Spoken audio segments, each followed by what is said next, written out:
Good morning, everyone, and welcome to October's Audit Committee meeting. Do we have any apologies? Yes, we do, with apologies from Councillor Brown and Councillor Hack. Thank you. Do we have any declarations of interest today? Okay, thank you. Then we'll go to item 3, the minutes. Firstly, the Audit Committee held on the 17th of June. Do we have any comments or follow-ups? Will we agree? Are we happy to agree the minutes? Happy to agree. Agree. And minutes of the special meeting on the 26th of August. Again, any comments, updates firstly? No? Happy to agree? Happy to agree. Thank you. Item 4, a rolling action log. Does anyone have anything to raise? No? Okay. Then in that case, item 5, and I believe it's yourself, Isabel. Good morning. Morning. Thank you very much, Convener. So the purpose of the report this morning is to provide an update on where we are with finalising our 24-25 internal audit plan and also the progress with completing the 25-26 internal audit plan. Paragraphs 5.1 to 5.4 provide an update on the completion of the 24-25 internal audit plan. Details of the remaining assignment completed is at Appendix 1, with the scope and findings arising from that finalised review set out at Appendix 2. Paragraph 5.5 summarises what audit reports have been completed, are in progress and are still to be started in 25-26. A summary of progress again is at Appendix 1, with the scope and findings arising from the first finalised review of 25-26, also at Appendix 2. As you know, twice a year I report outstanding internal audit recommendations to committee, as stated at paragraph 5.7. The results of this exercise can be seen at Appendix 4, which provides details relating to 10 recommendations outstanding at the 28th of August 2025. I'd also like to draw members' attention to paragraphs 5.8 to 5.10, which relate to our continuous auditing work, and also to paragraphs 5.11 to 5.13 for progress with the 24-25 National Frauds Initiative exercise. Finally, I'd ask members to note the recommendations and the conclusions. That is that the 24-25 internal audit plan has been completed with the issue of the last report relating to the targeted follow-up of Grade 1 recommendations. The progress being made in the completion of the 25-26 internal audit plan, the number of outstanding recommendations, the progress in relation to duplicate payments, and the update on NFI. This work will contribute to the provision of a balanced and evidence-based year-end opinion. Thank you. Happy to try and answer any questions. Thank you, Isabel. I'll start the ball rolling then. I notice the report notes that the Council receive an income for provision for an internal audit service to Clackmannanshire and also from Strathclaren. But Strathclaren Hospice are no longer using this service. Will this have an impact on the resources?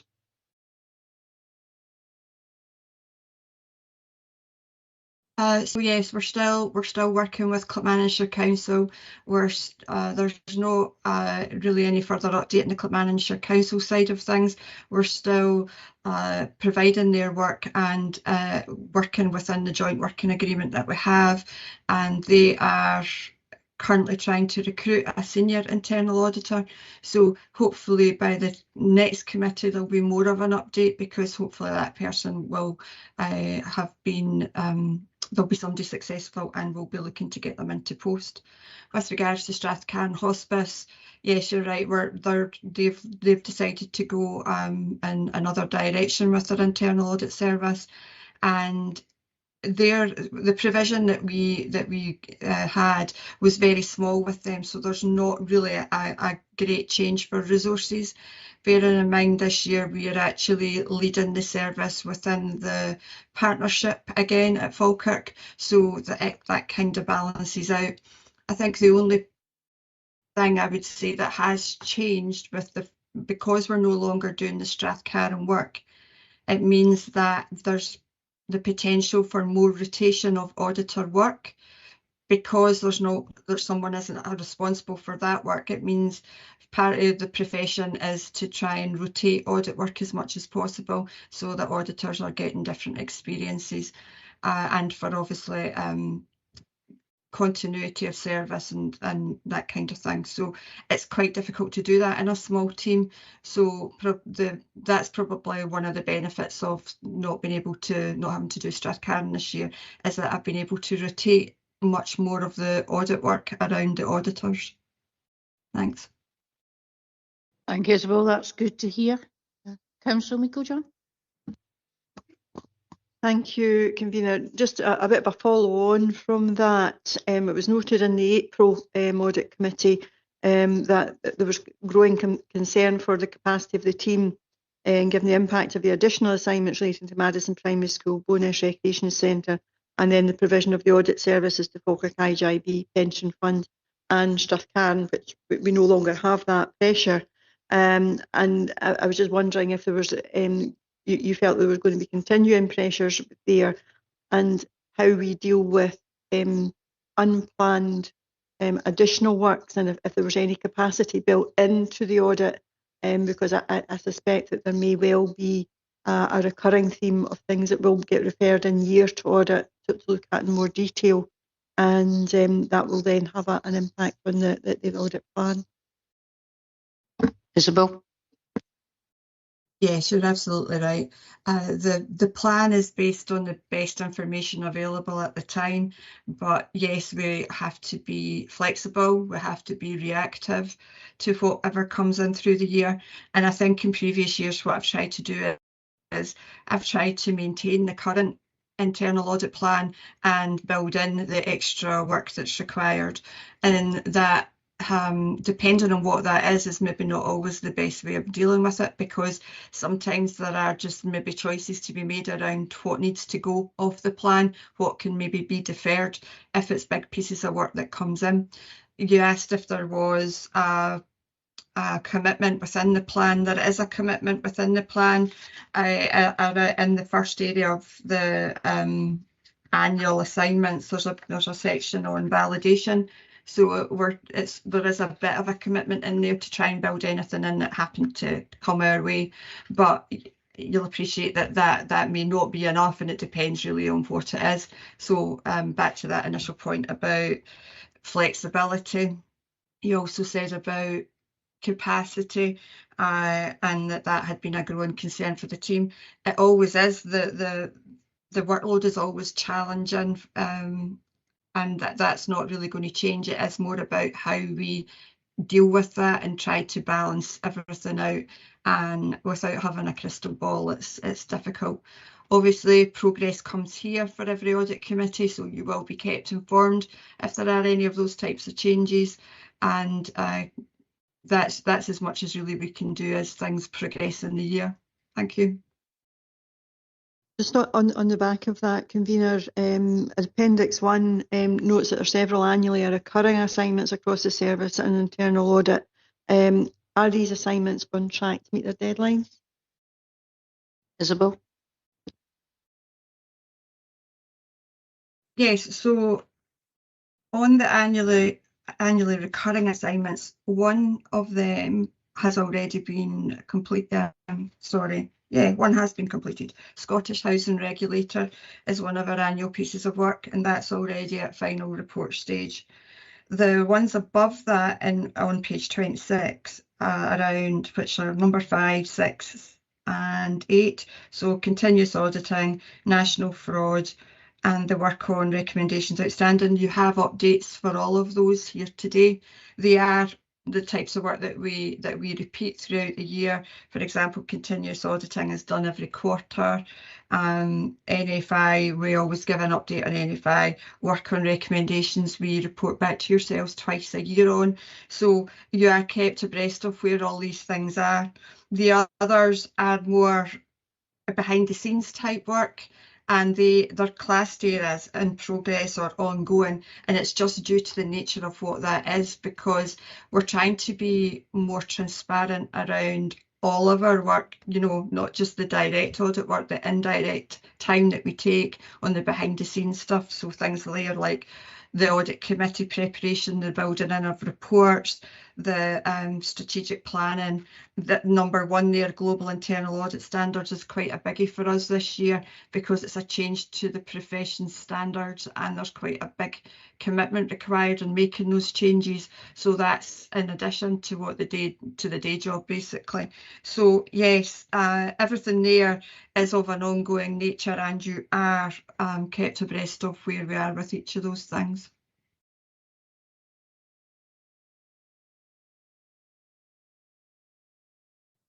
Thank you, Isabel. Is that everything? Councillor McGuigan? Councillor Forrest? Thanks. That's actually answered a lot of the question I was about to ask. Again, it was in the notes in Appendix 1. 1 has been completed, 2 out of the 12 assignments are in progress, and your assignments have not yet been started. So when exactly would they start?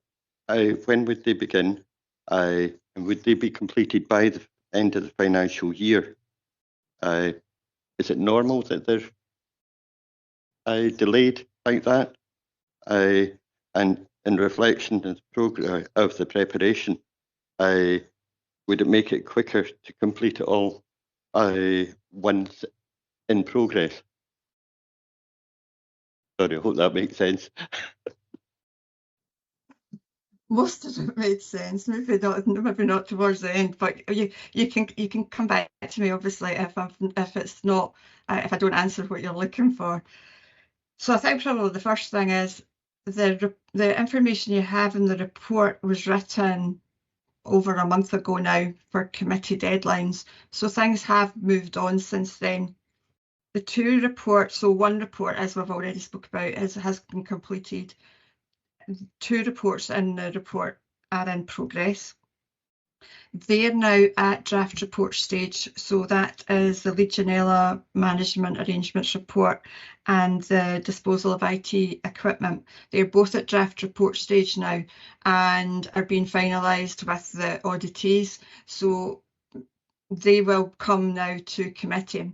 What that means is that we're already starting on the next audits that come at the back of those. So the terms of references have gone out for those audits, and the background work has started on those. So that is medication within schools and the review of confidentiality and conflict of interest forms. So yes, we are making that steady progress. What you were mentioning there is about why, you know, it takes so long and at this stage already. We had always dovetailing because 24-25 wasn't finished, so we still had work to undertake for 24-25. So until that's completed, we try to do anything that comes forward, we try to do first in the year to make sure that we've covered everything off. So that's obviously a reason. It's just dovetailing audit work to make sure that we can get as much of this in as possible. Again, it's best information at the time, thinking that we're what we're going to be able to do. I'm not sure if that answers everything. I think your point maybe towards the end is around, tell me if I'm wrong, about the time of taking the audits and that maybe they could be more stringent, and maybe that's what you're meaning, I'm not sure. But really, every audit is different, and some are really, really complicated. Some involve sample testing. Others we may take less time on if we get good responses, and the time taken with the auditee is there's a quick turnaround, so that will help us progress into the next audit. if we've got quite a lot of delays through all the stages of an audit, then obviously that impacts. There's a lot more time going back to auditees, sending reminders. If it's really complicated and there's a lot to understand and unpick, or if some of the results are not what the service are expecting, that all adds to delays. So we can't take all of that into account, we can't anticipate it. So it's always that juggling act between and when to start audits around, for example, Legionella as a follow-up to the previous Legionella reports, which you're well aware of. There were 21 recommendations in that audit. That's a lot for an auditor to go back and check all the evidence for and to get a picture. So as I said at the beginning, that one's at draft report stage. That's we're speaking to people just now about that one. So hopefully that will come forward, but we can't anticipate how long that process will take. Sorry, I hope that has answered it. That is a great answer. Thanks, Isabel. It really is. Is there anything else that could be done to make the assignments quicker to complete once in progress? Or have you just answered that by saying they're all individual and there can be... Yeah, I think so. I think it's, it's difficult for services too, because they have to respond to auditors asking a lot of questions, looking for a lot of evidence. They're doing that on top of their day jobs that are already very busy, and it's making sure that everything moves along and progresses as quickly as it can, because any delay at any of those stages is a real hold up. We try to have a lot of discussion with our auditees as we go through an audit to try and mitigate any of that at the very end of the process, so that nothing is really coming as a big surprise, which again could add to the delays. So I think we are doing everything we can. We have good relationships with all the services, and I think that services are well aware of that need to be responding as quickly as they can to help us to do that. Thank you very much for that. Thank you. Isabel, back to me again, I'm afraid. In Appendix 2, we note that it's substantial assurance has been given for the correct closure of recommendations targeted the follow-up of Grade 1. But it's a bit disappointing to see that there's limited assurance that these recommendations would be closed within agreed timescales.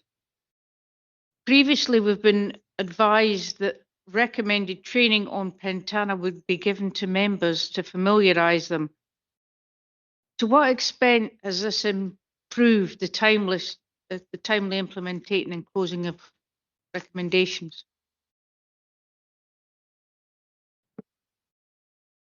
Yes, it is a mixed result in the audit. I think there is a lot of comfort there in the fact that the recommendations have been actioned. Well, obviously in the previous answers we've spoken a bit about how outstanding recommendations are reported here twice a year. There's also work done within services to make sure that those recommendations are always at the forefront of people's minds and that action has been taken. I know that certainly within my own service, there's compliance reporting every quarter where it's discussed, and we at the senior management level. So I know that that's happening, and that is reflected here because we know that those recommendations are all being actioned and taken seriously. Yes, and that is why it's a split assurance between the substantial and the limited, because on the limited part, the disappointing part of it is we just can't tell that if things were closed in time, because the date that is then put in Pentana may not necessarily be the date that all the actions were taken. The date in Pentana may be the date that they were maybe reminded that they needed to update Pentana or some other reason. So we can only go on the date that is in Pentana, which is then making it look longer. especially in our grade 1 recommendations, because our grade 1 recommendations are the ones that should be prioritised first. They are the most significant, they are the most urgent. So when there's delays to them, we have to look at that and take that seriously. But we couldn't pinpoint the reason other than Pintana is the only thing we've got to go on. And if Pintana has not been updated as quickly as it should be, then that's going to have a negative impact on these results.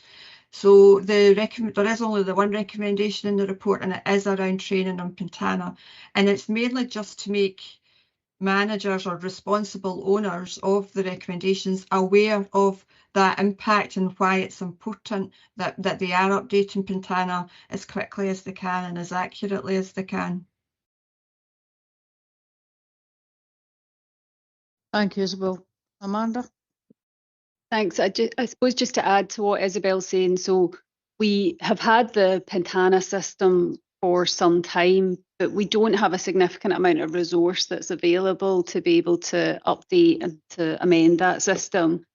Members will know that we got our new corporate performance and planning manager who started in January, and Pintana now sits under her workload. So I know that she is at the moment training other staff to be able to develop and improve the sort of interface with Pintana, the user interface, to make it easier for staff to go in and update. So at the moment, we are working on developing the system, improving it, making it more user-friendly, making it so that there's more people who can go in and set it up and sort of have it all operating appropriately. Because at the moment, we were running with sort of one person really that was tasked with that. So I think once we get that framework in place and we get that system sort of running a bit better, easier to use, more people being trained to use this, to administer the system, then we can start going out to services and managers and sort of trying to improve how managers are using it as well. So we are on this. We have started the work on it, but we haven't got to that point of going out to train services yet.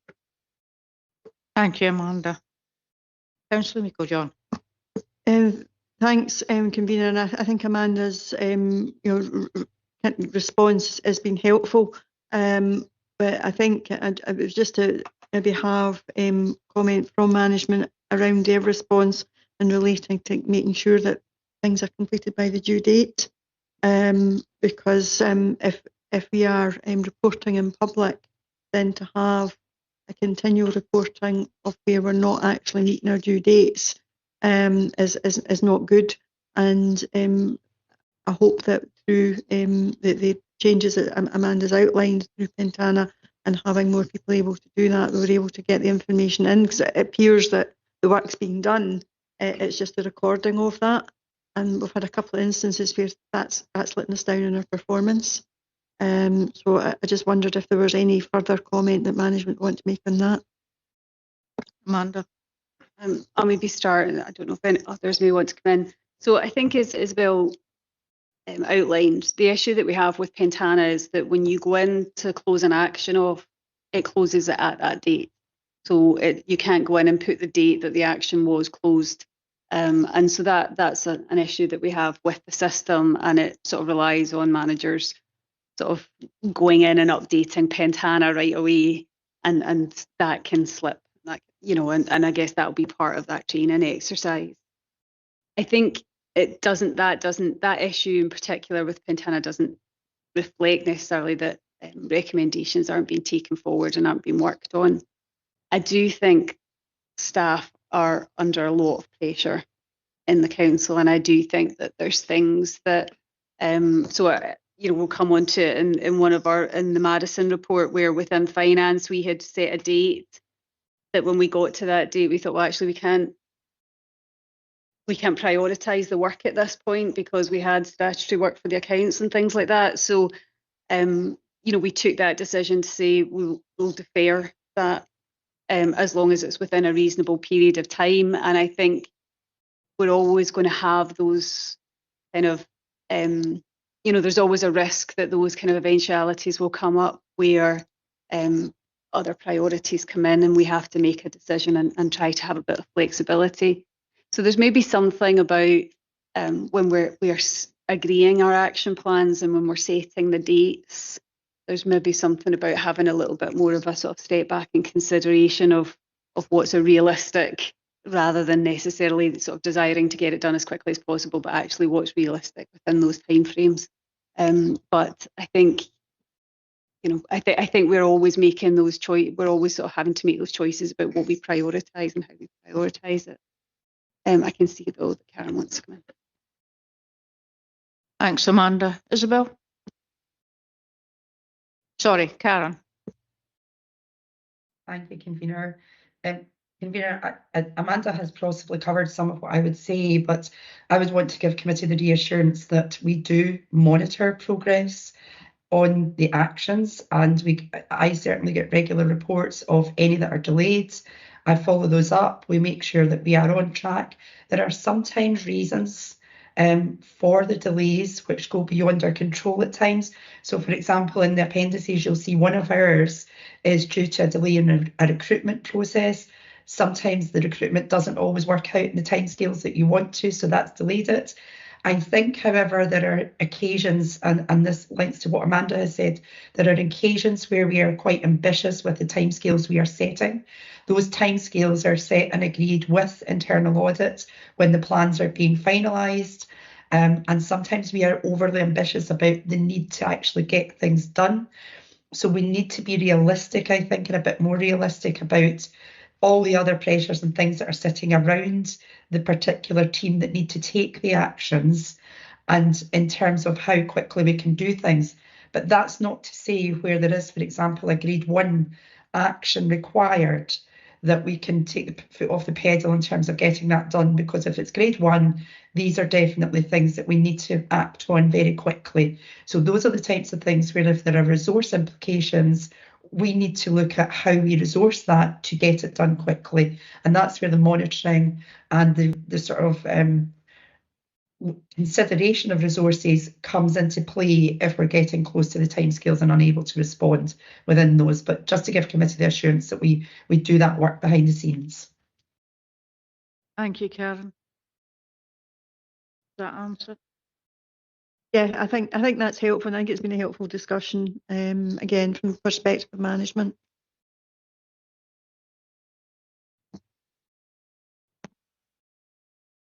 Councillor Forrest. Thank you. I might come in again. In Appendix 4, page 3341, it shows that all the recommendations had the agreed implementation dates of the 30th of June 2025. All of them had their dates revised to September, October and November. Why were all of the recommendations given the same date and not spread throughout the year? Were the original implementation dates realistic deadlines to meet, or was this part of the ambition that Karen's just spoke of? If I maybe come in on that. I think that's also picked up on item 6, which is the Madison report. And so what I would say is the majority of recommendations were picked up by the same single piece of work, which was the guide to budget expenditure, or the budget holder's guide to capital expenditure, something like that. So most of the recommendations were sort of picked up by that one action, which is why so many of them had the same date. But I did flag up in the Madison report on page 44, which I appreciate is a different item, that we had talked about in the audit report. We had set the 30th of June and we had talked about to allow the bid process to start. But actually that the bid process could start without that guidance. And so when we were in May and June, very focused on final accounts, very focused on the year-end projection reports for executive, etc., getting the accounts to the audit committee or to the auditors, we were just running out of out of time, but we could see that actually that deadline didn't stop us, or not having that guidance didn't stop us continuing with the bid process, as long as we could get that guidance out over the summer for consultation. So that's an example of that sort of stepping back, looking at the priorities and saying, okay, how can we flex this?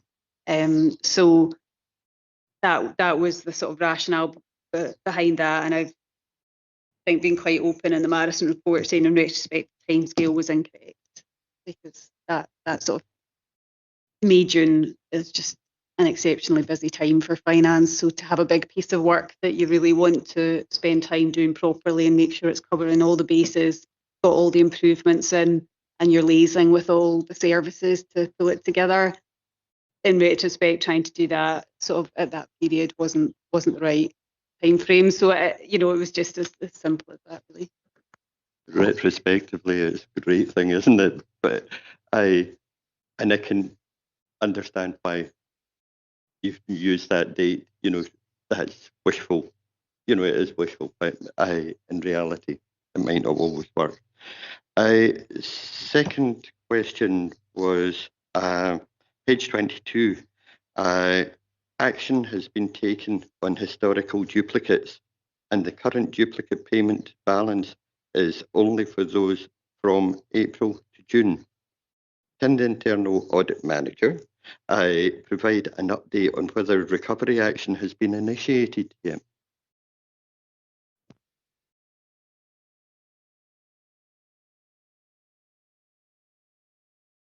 Sorry, I can get mute off there, sorry. Yes, both have been recovered.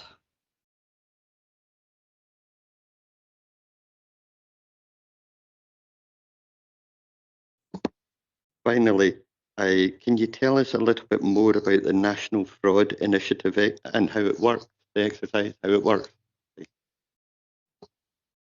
Yes, the National Fraud Initiative is a biannual exercise.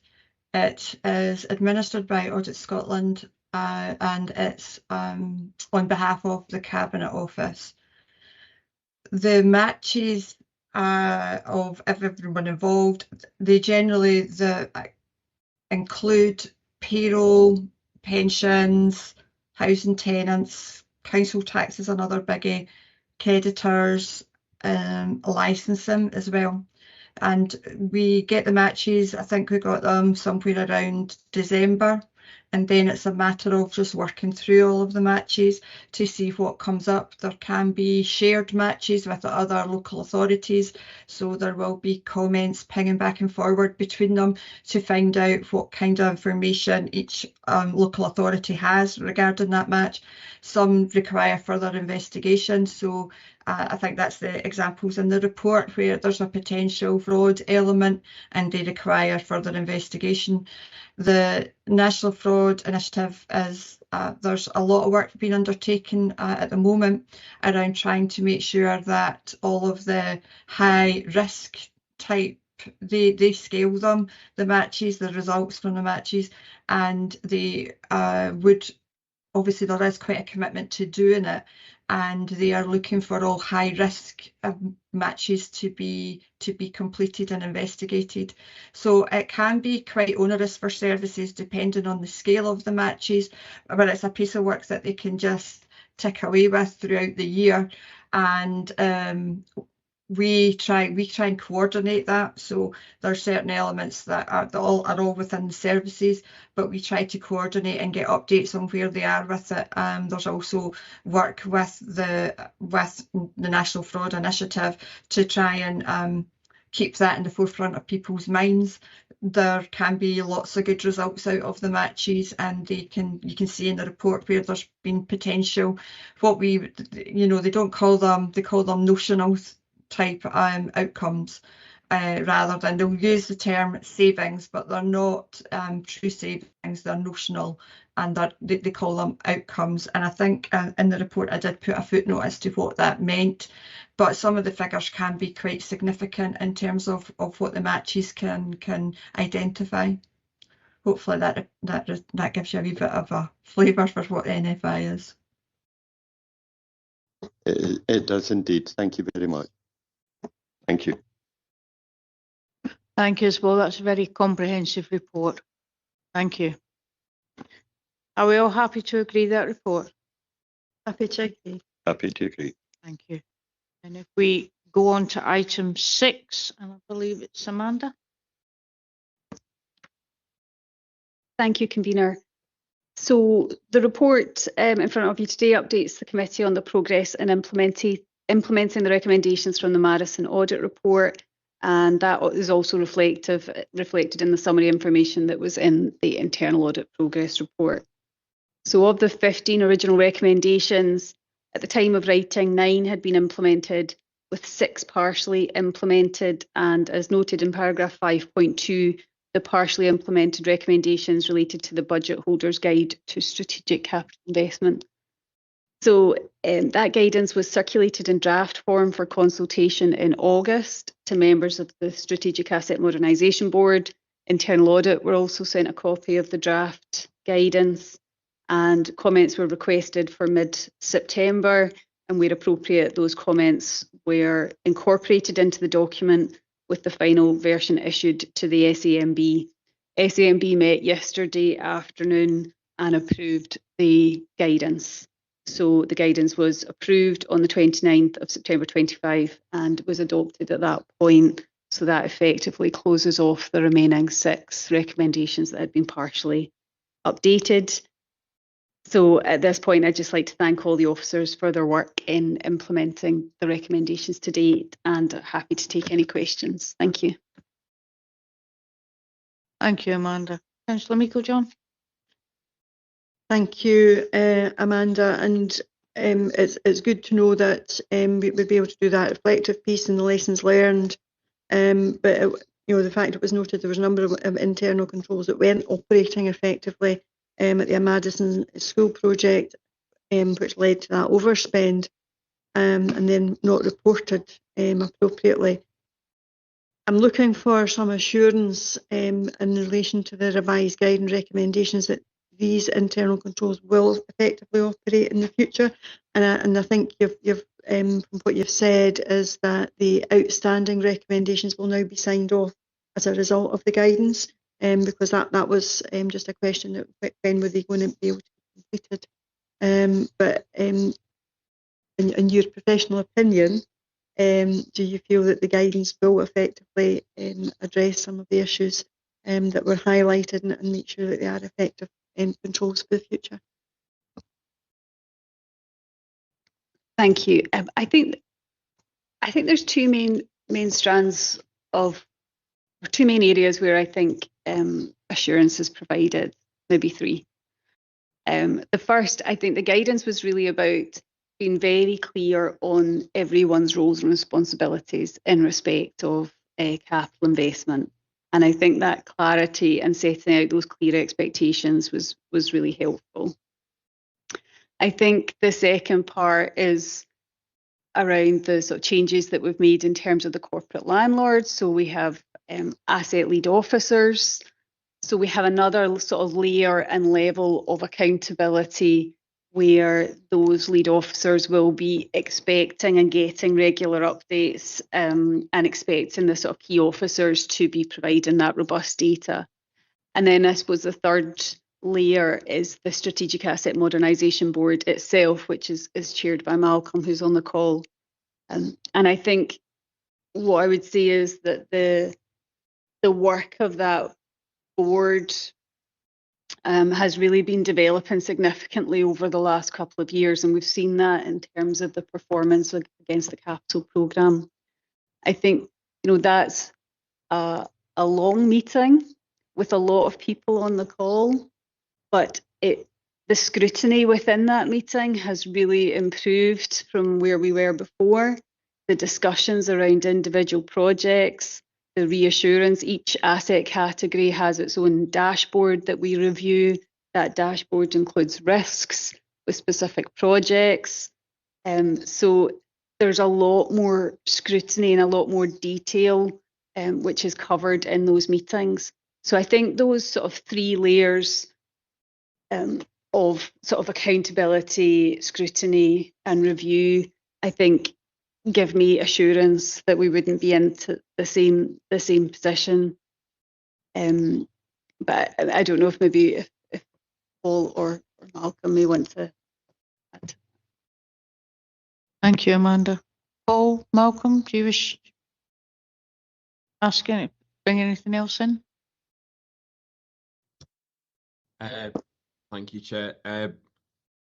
Just to endorse exactly what Amanda said, I think we have a really robust governance structure around capital activity now, and it's my view that a repeat of a situation like this would be unlikely, given the scrutiny and transparency and general kind of questioning about all projects, particularly those of a significant capital cost. Happy to take any questions. Thank you, Malcolm. Councillor John. I'm content with that, and of course we'll see the progress coming through the capital projects as well. Thank you. If there's no more questions, then are we happy to agree with the report? Agreed. Happy to agree. Thank you very much. And we go on to item 7, and I believe it's Monica. Thank you, Convener.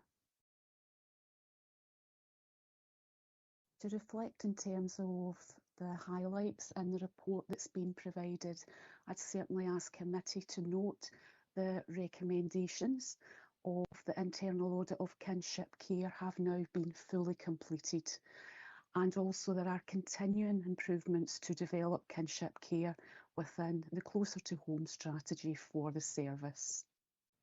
I think just to provide some background in terms of paragraph 4, we last attended committee on the 17th of June, where we had started to make progress in terms of implementing some of the actions agreed.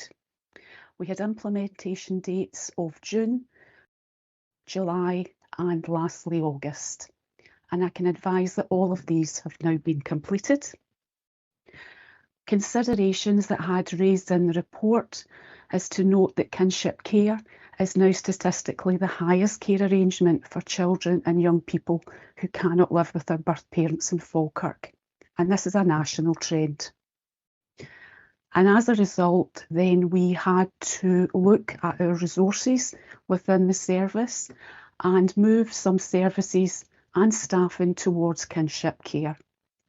Investment in kinship care is absolutely crucial because children in kinship care have better outcomes compared to those in traditional foster care. A kinship care project actually commenced in late 2024, which laterally was able to progress the recommendations of the audit. So, for example, increased business tracking systems have been implemented, and that allows sustained performance. Increased communication between our team managers and family placement team and finance managers have allowed greater governance and transparency of our financial arrangements.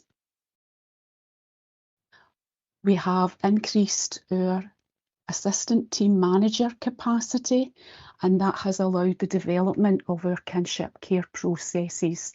And ultimately, we've been able to update our kinship care procedures to fully reflect the audit recommendations, and the procedures were updated on the 1st of August.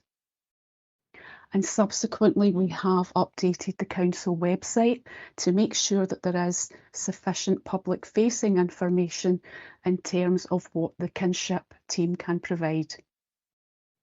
So I would ask committee to note that significant progress has been made in kinship care, and we are prioritising resources to support this, and it's very much an area of continuous improvement. I would just also refer to Appendix 1, which provides full detail of action plans and all the actions that have been updated to date. And happy to take any questions. Thank you, Monica. Councillor Meikle-John? Apologies. Councillor Forrest? Thank you. Thanks, Monica. The delay for implementation of some of the recommendations was because the web page needed to be created to upload the procedures. Was that delay expected? And how could anticipated problems be dealt with so that there are no delays or delays are minimum? Yes. Certainly, we hadn't anticipated the level of detail that would be required to go in terms of the website, and there was an additional fortnight required from ICT to make sure that that information was fully uploaded, and that was an area of learning for the audit in terms of those timescales. So it wasn't anticipated then. It wasn't You anticipated. did a great job to get around it, so that was great. Yes. Also, the key theme of the audit was that there was inadequate recording procedures and practices in place, which included documentation gaps for financial transactions. Can you confirm whether there is confidence for these aspects, that these aspects have been sufficiently improved? Very much so. Certainly, we identified that some key documents hadn't been signed, for example, with copies saved sufficiently. So we have established robust tracking and also governance processes where there's management oversight to make sure that all recording is properly documented. Okay, thank you very much for that. Thank you. Thank you, Monica. Is there any other questions? And thank you very much for the presentation of that report. Do we agree to note? Agreed. Agreed. Thank you. In that case, then we move on to item 8, and I believe we're back to yourself, Amanda. Yes, thank you, convener. So the report today is to present the audited annual accounts to committee for approval, and Pauline Gillian from Audit Scotland is on the call to discuss their Audit Scotland's audit report and findings. So I'm just going to say a few brief words. So firstly, I'm delighted to be bringing the accounts to committee in line with the 30th of September deadline. Audit Scotland had previously stated their intention to complete the audit to reach the statutory deadlines, but it's important to note that this has required a significant effort on the part of the finance team, external audit, and the Democratic Services team, who were very patient with us to allow the accounts to be issued in this agenda.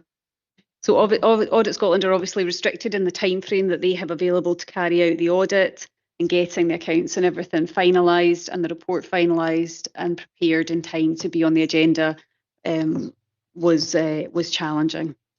So I'd like to thank everyone involved in getting the papers issued to the committee on time.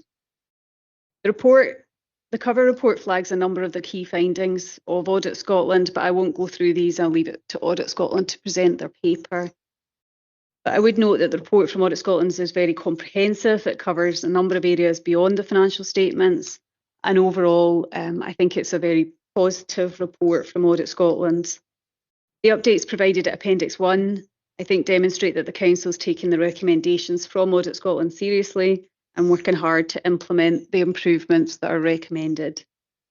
And finally, I would again like to thank the finance team for all their hard work in pulling the accounts together. Thank you. Thank you, Amanda. Pauline, would you like to present your report? Yes, thank you, convener. Good morning, everyone. So we turn first of all to the covering letter, which is Appendix 1 of the papers. This covering letter is prepared under ISA 260 for this audit committee as those charged with governance. Members will have seen a similar letter in previous years. The first and most important thing to highlight is at the start of the letter at paragraph 1, where I confirm that the audit work for 24-25 has been completed, and I am in a position to provide a clean audit opinion on the accounts for 24-25. Appendix A includes a copy of the proposed independent auditor's report that is now being placed in the accounts and will be signed hopefully later today, once others have signed. ISA 260 requires me to bring to the committee's attention any significant findings and key audit matters arising from the audit, and I'll go through those in a bit more detail when I go on to the annual audit report itself. I'm also required to bring to your attention any uncorrected misstatements that exceed the reporting threshold. And again, I'll also come on to those in a bit more detail. There were 3 unadjusted errors in this year's accounts. Other matters that I have to confirm with committee, you'll see there at paragraph 7, there's a couple of bullet points. It's in relation to whether members are aware of any actual suspected alleged frauds, any events after the balance sheet date, so that's the 31st of March, any methods, assumptions and data used in accounting estimates that are appropriate, and related parties or non-compliance with laws and regulations. So it's just a formality. Nothing's been brought to my attention in respect of any of those bullets, so I'm happy to proceed with the rest of the paper. Attached at Appendix B of the letter is a letter representations from the Section 95 officer prepared under ISA 580. And again, members will have seen this letter in previous years, and it just provides me with a number of assurances from management at the point at which they sign the accounts. If we move on to the annual audit report itself, and essentially, the annual audit report summarises the work that the audit teams carried out during the 24-25 audit. Page 3 of the report details the key messages from the work, covering the audit of the annual report and accounts themselves, and also the 4 wider code areas that frame public sector audit, and also best value findings. So just a couple of things to draw to your attention. Turn first of all to Exhibit 1, where we repeat for your information the levels of materiality that we've applied to the audit of the financial statements. Overall materiality is 19.7 million, and we have a reporting threshold of 390,000. So that's the level at which I would bring to members' attention any misstatements that we identify in the accounts. As I mentioned, ISA 260 requires me to communicate any significant findings from the audit, and Exhibit 2, you can see that we have got 4 matters there considered necessary to bring to your attention, 2 of which have required adjustments to the accounts, and we're content with the adjustments that management have made in the accounts. The first of those relates to valuation of council dwellings. You may recall in last year's annual audit report, we identified that there had been a difference of 90 council properties that had been used in the district valuer's valuation and in the data that's recorded in the housing revenue account.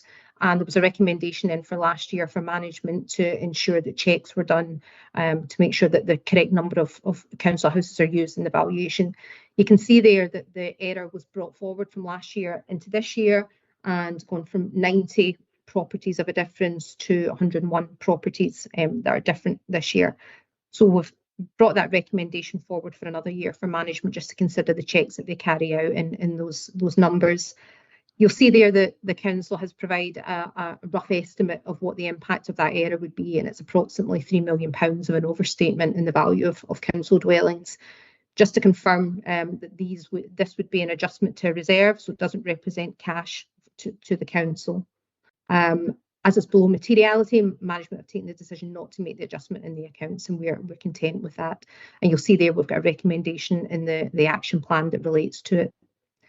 The second finding in Exhibit 2 just relates to the recognition of an equal pay provision that's related to employees who deliver services on behalf of the IGB.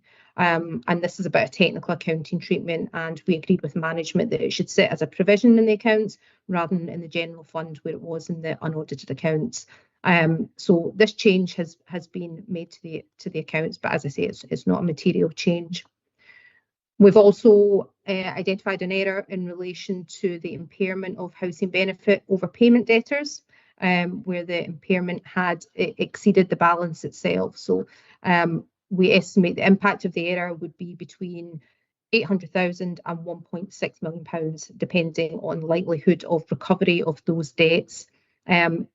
Given the uncertainty in the amount and it's not material, we've agreed with management that that error will not be adjusted in the accounts. However, we have included a recommendation that management should consider as part of the 25-26 budget setting process the provision for the impairment and just reviewing that. And again, we've got a recommendation and that will follow up next year. And finally, in that Exhibit 2, we make reference to the impairment of assets. This was not a misstatement or an error in the accounts. It's simply just bringing to members' attention that we did some work just to confirm that for those two assets that we were aware of during the year, Madison and Bowness, we expected to see an impairment in the value in the accounts. And you can see there that we're able to confirm to members that the assets were impaired correctly in line with accounting requirements, and we were content with the value in the accounts. And you can see there in the outcome column what the values of those are, and essentially just representing the land value of both assets on the balance sheets. Exhibit 3 of the report outlines the work that we carried out on the sorry, I've skipped a finding. Yes, so on page 11 of the report, I don't know how I could have forgotten this one, the implementation of IFRS 16 this year. This was a significant change across local government. And it relates to the technical accounting treatment of operating leases and PFI contracts. And you'll see there's quite a bit of technical detail in this one, perhaps separated into two. First of all is the right of use assets. We identified an overstatement of just over £1 million for right of use assets relating to operating leases. Management note the error, and it's not been adjusted in the accounts given the level of it. Just under that, we have a bit more detail. So PFI contracts are subject to the same change in accounting treatment for this year. And there was a misstatement of £52.726 million, which I know is a large amount, but just to give members assurance, it just addressed to the revaluation reserve, and it does not impact on the bottom line, and it does not represent cash to the council. It's simply an accounting treatment as a result of a new accounting standard, and we were content that that change had been made to the account. So just to give members assurance about that, because I appreciate it's a large figure. So Exhibit 3 outlines the work that we carried out on the council's group bodies. We had given you details of that in the annual audit plan at the start of the year, and you can just see there in the final column the summary of the audit work that we performed, and there was no matters that we need to bring to your attention other than the points that I've outlined at Exhibit 2. Exhibit 4 is any other minor matters under ISO 260 to bring to your attention, and we have two here. One relates to the testing of the 25% single person discount for council tax, and we'd identified that for some cases there wasn't sufficient evidence to support entitlement to that discount. And you can see there that management have given a response to that. There is also a point related to improvements that we felt could be made to the year-end processes for obtaining assurances over a number of disclosures in the accounts, and they're listed there related to related parties, financial guarantees, soft loans and events after the balance sheet date. And again, we've got a recommendation in the action plan at the end of the report, and management have provided a response to that. Exhibit 5, there's a large table there which outlines the accounting treatment of all of those adjustments that I've gone through at Exhibit 2. This is a new appendix that we've included in the report for this year, just so that members can see the specific lines that are impacted by those changes that were made to the account. So hopefully that provides a bit of clarity, or maybe not.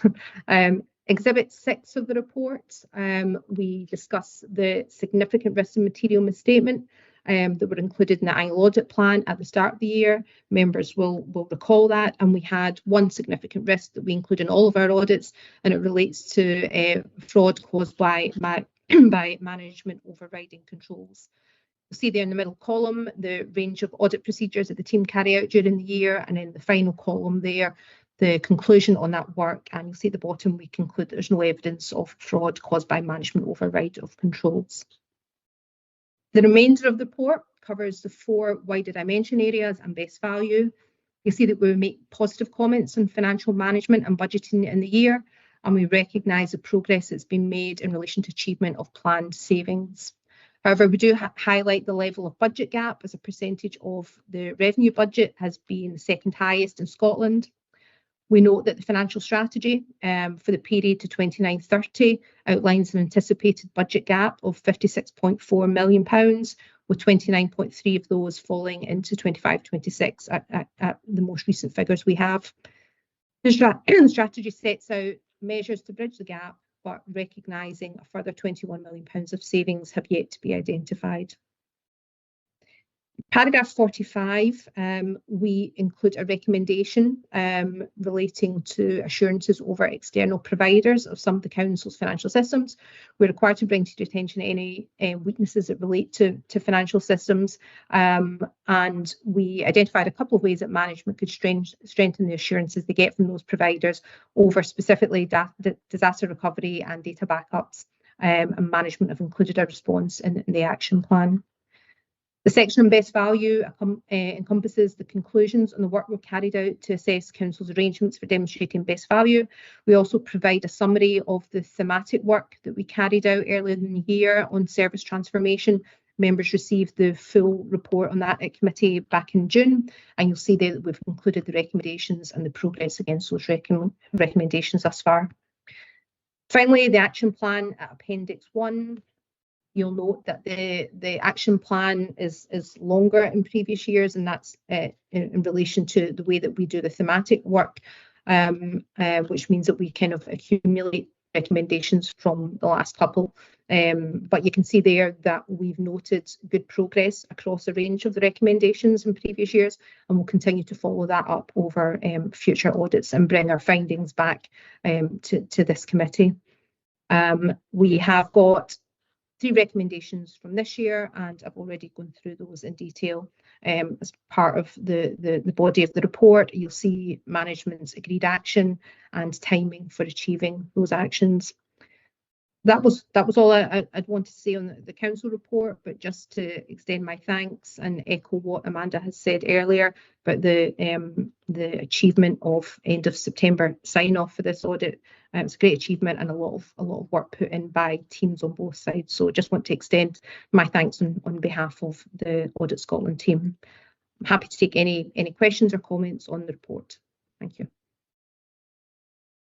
Thank you, Pauline, and Shiva, thanks for us achieving on-time targets and getting it to us. Thank you. I'll start with a few questions that we have, if you don't mind. You concluded that we've got sound financial arrangements in place, but identified that controls could be strengthened when using external providers to host financial systems. In particular, you've recommended that we should expand the assurance it obtains over externally hosted systems to ensure effective disaster recovery plans. Is the timescale been realistic to meet?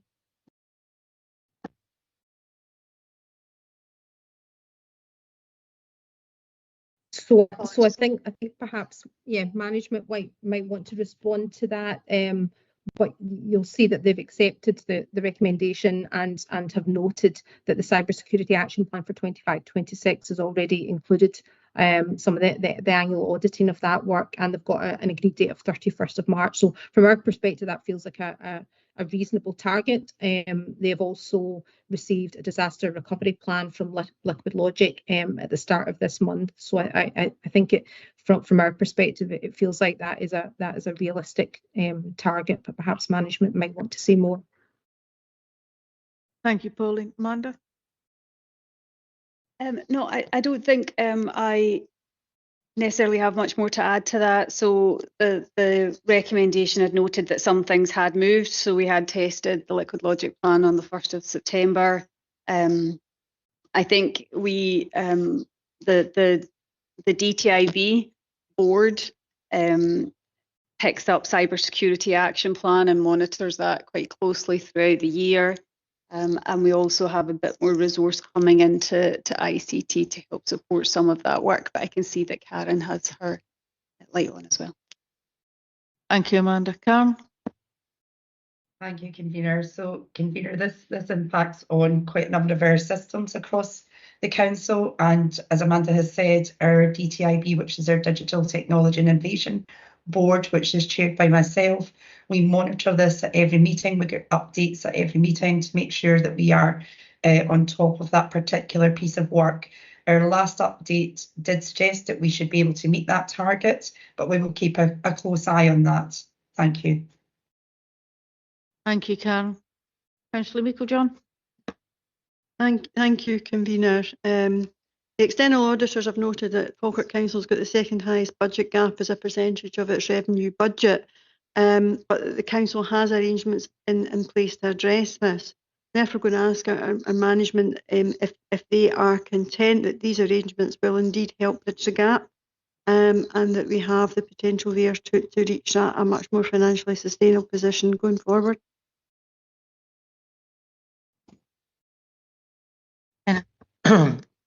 Thank you. These comments in the audit report are positive, and I welcome that.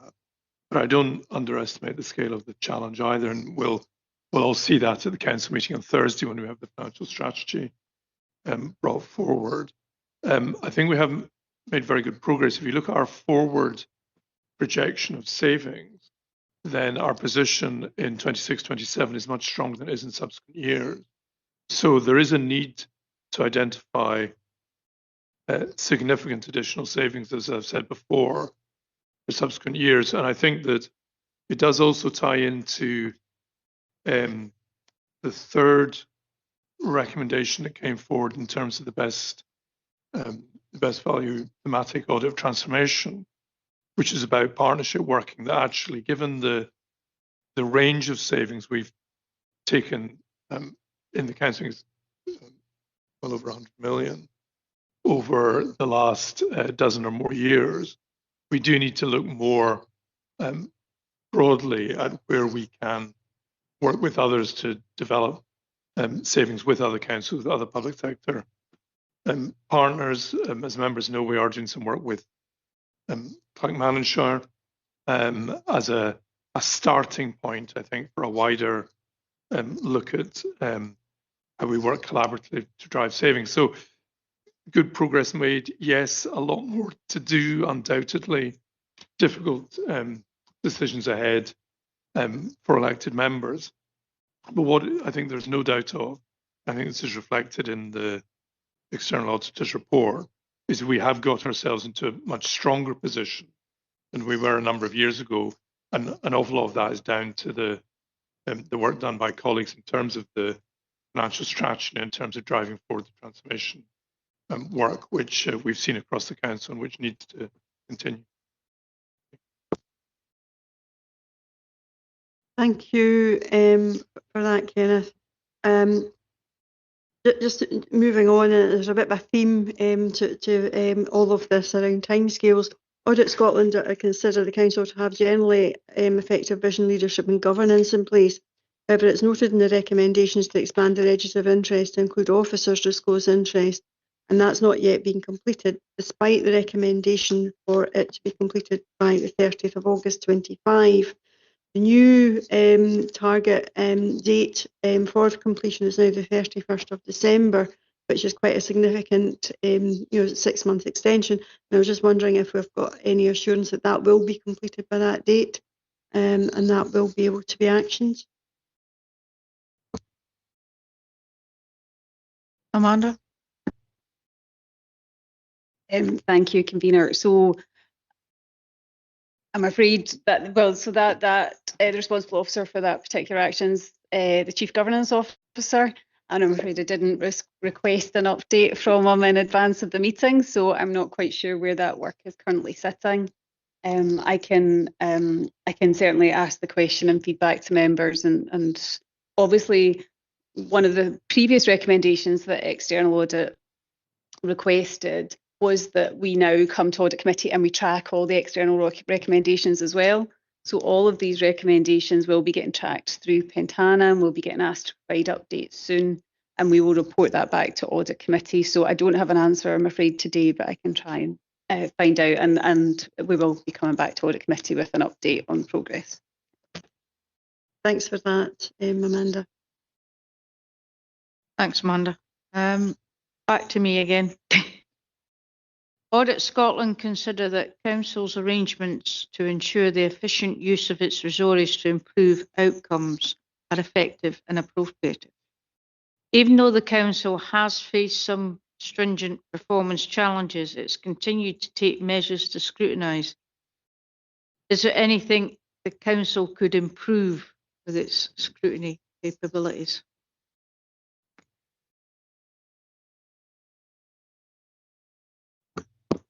I suppose the short answer to that is yes. There always is more we can do. I mean, I feel quite positive about some of the steps we have taken, and we reflected on this when we were talking about the Strategic Asset Modernisation Board and that kind of grip that there is on the capital programme, which I think has brought real benefits, that kind of degree and strength of scrutiny there.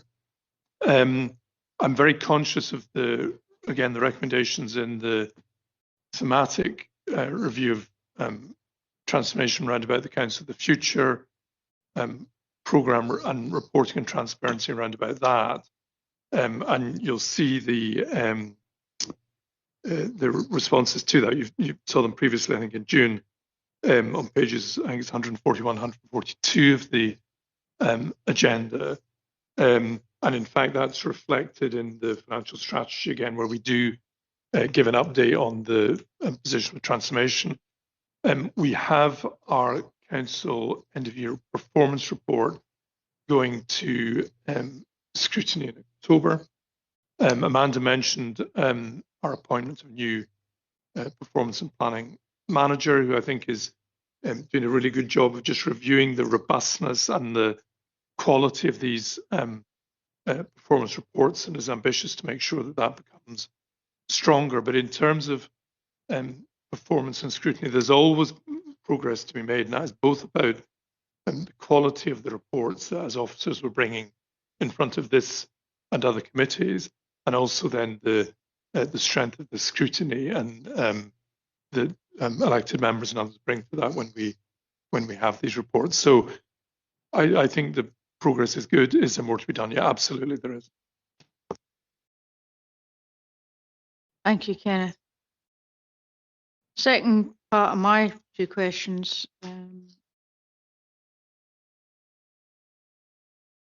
Effective management arrangements are in place to secure best value, but have recommended further improvements be made. Recommendation 2 is about enhancements required to an annual accounts assurance vision. Has an agreed implementation date of 30th of May. Has this yet been completed? Amanda. Sorry, could you give me the reference for the recommendation or the page? I can't. Page 130.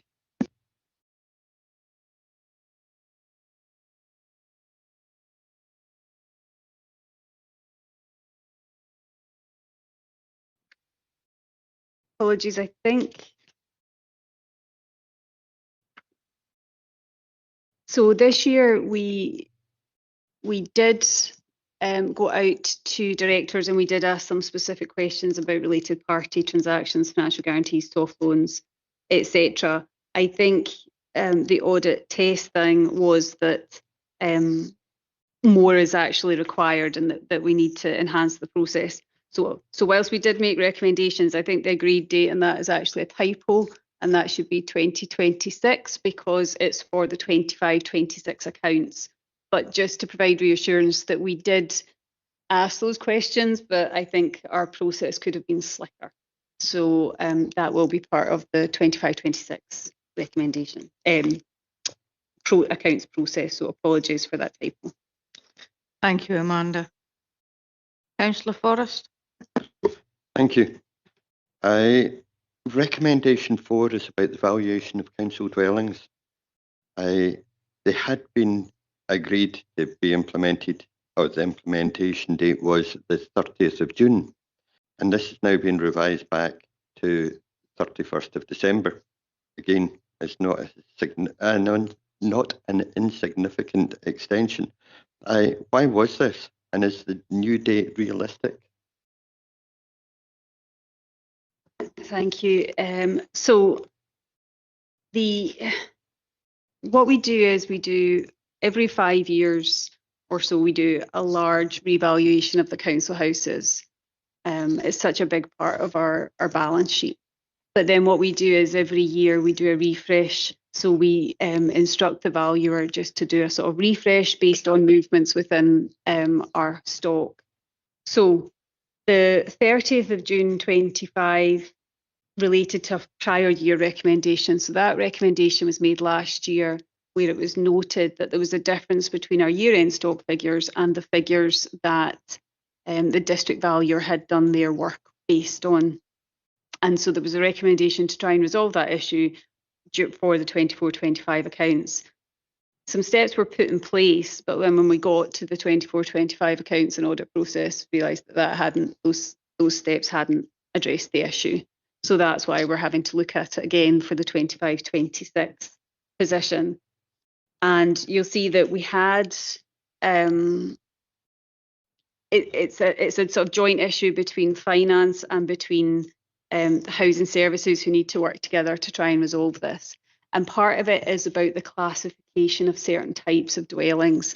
So my understanding of it anyway is that, for example, the housing regulator would classify some things differently in the way that the district valuer would do, and that's where some of the differences in the figures are coming from. So the reason that we've extended it to December is because we will instruct the information with the district valuer. We'll instruct that work to do the refresh. We will start to instruct that sort of at the turn of the year. So there's going to be a meeting, as we've noted on page 132, between housing and finance. We're going to sit and we're going to look at all these parameters and we're going to agree what exactly needs to go forward to the district valuer. And we have, I think we did put some note in the accounts to try and explain some of the difference, if I recall correctly. But it's a sort of it seems to be a sort of technical issue between what sits with the district valuer and what housing are producing for the housing regulator, is my understanding. Sorry, you're going to be looking at in the beginning of the year. That's after the deadline of the 31st of December. Okay. Well, the agreed date is that we will sit and we will go through the process of agreeing between housing and finance, the meeting and the figures that are getting put forward to the district valuer. But actually, you won't really see the sort of fruits of that work until the 25-26 accounts. And hopefully, the expectation is that the auditors won't be making a similar recommendation as part of the 25-26 audit. So that's just about us doing that piece of work to instruct the district valuer. Okay, thank you. Of the recommendations with implementation deadlines, which have not yet passed, are you confident that those deadlines are realistic and that they are going to meet the agreed timescale? Thank you. I mean, I suppose that in part goes back to Councillor Mika John's question earlier on, and obviously not all of the recommendations will sit with myself for finance.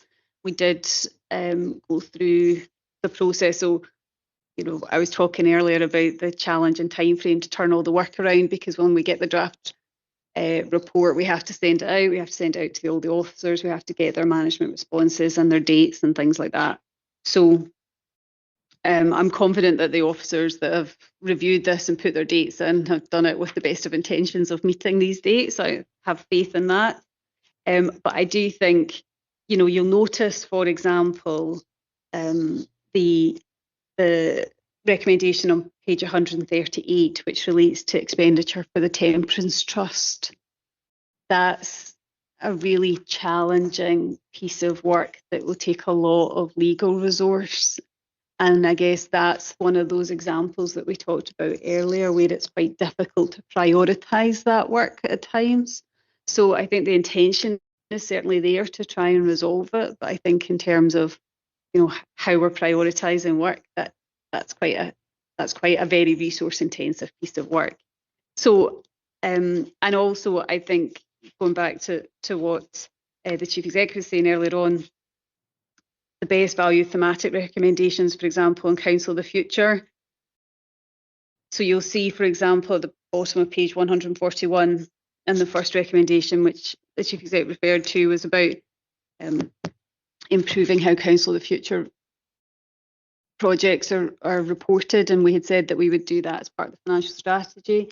And I think we have improved the reporting as part of the financial strategy, but I suspect we'll keep looking at it and keep thinking we could do that a bit better, we could explain that a bit better. So some of it will be a constant process, but we have certainly taken steps towards making those improvements. Thank you very much for that. Thank you, Amanda. I basically have one final question, but it's in 3 parts, and it's for yourself, Kenneth.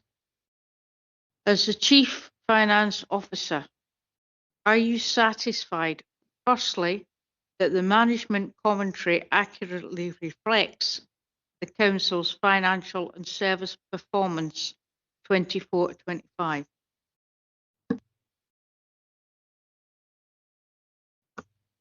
As Chief Executive, my answer to that is yes. Thank you. Second part, are you satisfied that the Falkirk Council's annual governance statement properly reflects the risk environment and the actions which are deemed to improve it? Thank you, Convener. We spoke about the annual governance statement at our previous meeting. I think I specifically addressed the question of risk on that occasion. And my comments at that stage, I felt that we'd made a lot of progress in terms of the risk framework and how we use it and how we relate it to our ongoing work. So I mean, there's parts of me which, and this applies to almost any question you might ask, Convener, that I'm never entirely satisfied because there's always more that we need to do. But I do think that essentially our position in relation to the annual governance statement, specifically where we are in risk, has improved, is getting better, and we need to continue to work on that. But broadly speaking, yes, I am satisfied with the progress we're making. Thank you. And the final part of that is are you satisfied that Falkirk Council demonstrates how governance will support the achievement of our plan?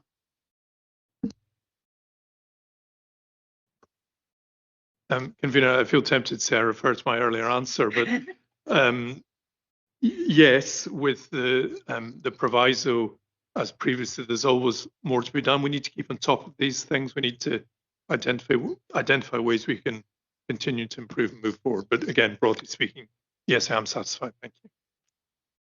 Thank you for that, Convener. Thank you, Amanda, and thank you, Pauline, for both comprehensive reports. Thank you. Are we happy to agree the report? Agreed. Agreed.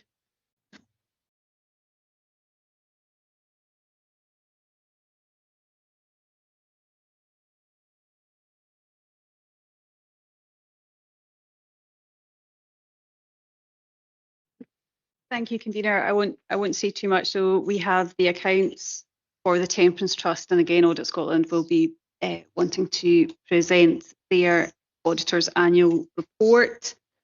Again, there's really not any significant movement in this trust. There was really no expenditure through the trust, and there hasn't been for a number of years, and that's really about the conditions associated with the trust. And Audit Scotland have previously recommended that we carry out a review. I think that would be the right thing to do, but it's just it's quite a significant legal sort of exercise that would require a lot of resource from our governance colleagues.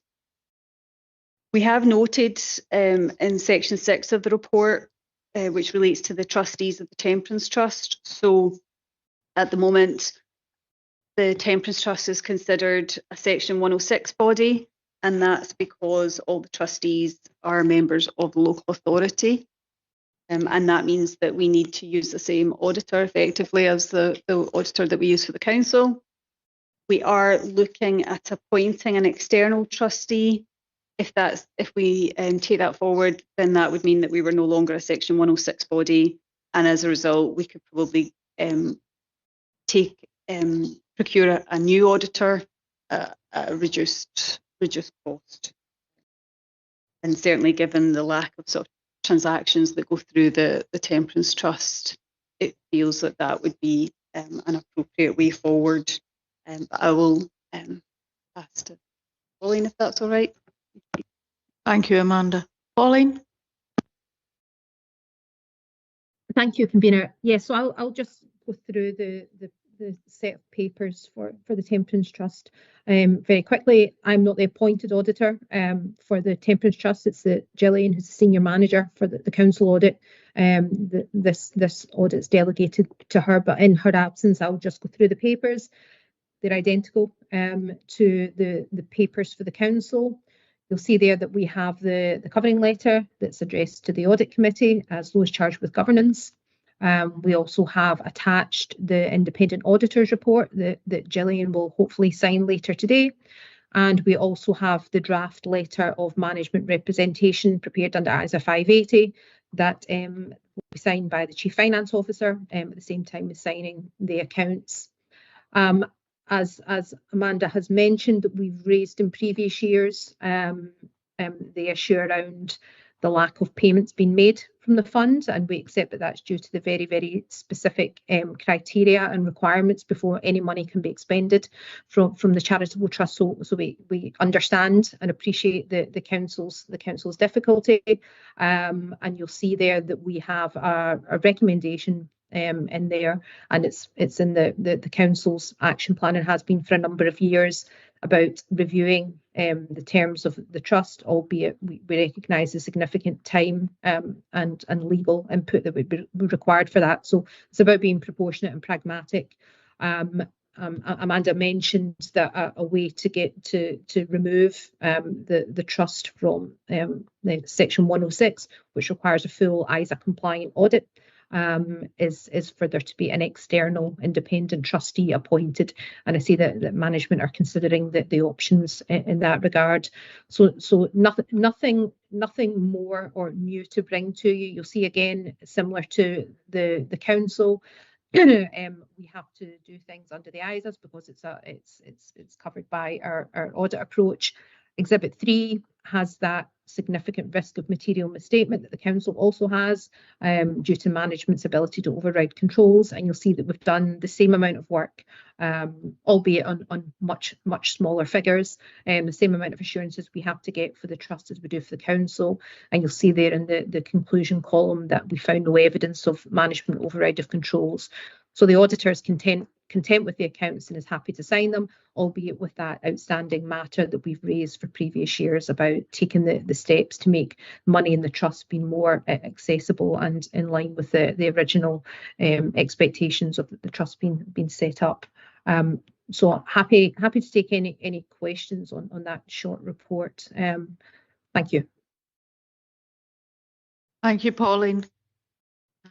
No questions for yourself, but one for perhaps Amanda. Just asking, do we have an update on hiring a new board member? Apologies, Brian. Thank you. Yeah, I can probably pick that up.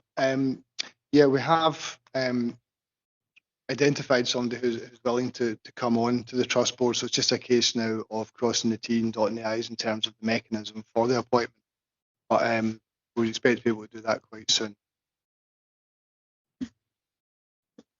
Thank you, Brian. Convener, Yes. could I possibly ask a question? I fully understand the pressures around workload, etc., that Amanda detailed around the review of the Temperance Trust. But if we keep saying that, we may never get round to doing that. So I'm just wondering if there's a potential there to have that factor somewhere within the work plan over the next 2 years or something, so that we can look to address it. Otherwise, it's going to continually come back on an annual basis. And I don't think that reflects well on the council, that if we identify a problem and don't have a plan to actually deal with that. But I'm open to having further discussions, but I just think through yourself, convener, that might be a pragmatic way of taking this forward, so that there is a commitment that it will get done within a period of time, rather than continually just being saying we're busy, so we don't have time for that. Thank you, Councillor Meikle-John. Amanda? Again, that's probably one that I would have to get an update from the Chief Governance Officer, because it's really a piece of work that governance would need to take forward. So you'll see there's reference in the background section to the cover report that we previously had to go to the court session to expand the conditions to include people that were struggling with drugs as well as alcohol. So it's a big piece of work, and I think I would have to speak to the Chief Governance Officer to get a sense from them of what they think is feasible. Thank you, Amanda. Again, sorry to interrupt. I suppose just to note that it is one of those recommendations. It's external audit recommendations. We will be providing updates to this committee, and it will stay on. So hopefully we can come back with a more comprehensive answer. Thank you, Amanda. Are we happy to agree the report? Happy to agree. Happy to agree. And we'll move to the final agenda item of today, the audit of contract management, housing, asset and investment. Now, there is no report as would be normally the usual, but as this is just an update on the completion of the final recommendation. Do we have any questions? Convener, I just think it closes the loop that this has come back. I don't think that there's any need to scrutinise it further at this stage. Which is why on this rare occasion there's no report. So I'm happy to accept the updated tracker report. Are we happy to agree? Happy to agree. Happy to agree. Thank you very much, colleagues. Well then, in that case then, I'm happy to now close this audit meeting. Thank you very much all for attending and your time. Thank you.